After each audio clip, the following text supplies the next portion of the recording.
நான் உங்ககிட்ட இம்பார்ட்டண்டா 2 விஷயம் பேசணும்னு நினைச்சிட்டு இருக்கேன். எனக்கு பேசலாம். வந்து சந்தி முத்திரை தான் எனக்கு ரொம்ப ஃபேவரெட். நான் ஆக்சிடென்ட் ஆகி ரைட் லெக் பிரச்சனை ஆன பிறகு லெஃப்ட்ல ரொம்ப லோட் கொடுத்ததுனால ஒரு 6 மாசம் நடக்க முடியாம போயிடுச்சு. எதேச்சியா நான் சந்தி முத்திரை மேடமோட யூடியூப் வீடியோ பார்த்து நான் ட்ரை பண்ண போன வருஷம். அதனால ரொம்ப சக்சஸ் ஆனதுனால நான் ஜாயின் பண்ணிட்டேன் அந்த குரூப் 68ல ஜாயின் பண்ணினேன். இது ஒரு விஷயம். அதனால பேக் சைட்ல எனக்கு ஒரு ஃபேட் மாலிகுல் இருந்தது.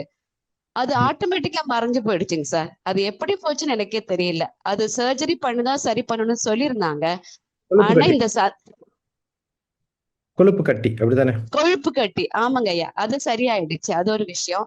நல்லது. அப்புறம் பிராணமுத்திரை செஞ்சு எங்க அம்மா பெராலிட்டிக் அட்டாக்ல இருந்து கஷ்டப்பட்டு ஒரு 3 வருஷம் சரி ஆனாங்க. மீன் டைம் நான் போன வருஷம் பிராணமுத்திரை கொடுத்ததுனால அம்மாக்கு 20% ஹார்ட் எஃபிஷியன்சி இருந்தது. இப்ப 41% வந்திருக்குங்கய்யா. ஓகே. ம். இப்ப சந்தி முத்திரை பிராக்டிஸ் பண்ணிட்டு இருக்காங்க. அதை கொடுத்துருக்கேன் நான் அம்மாக்கு.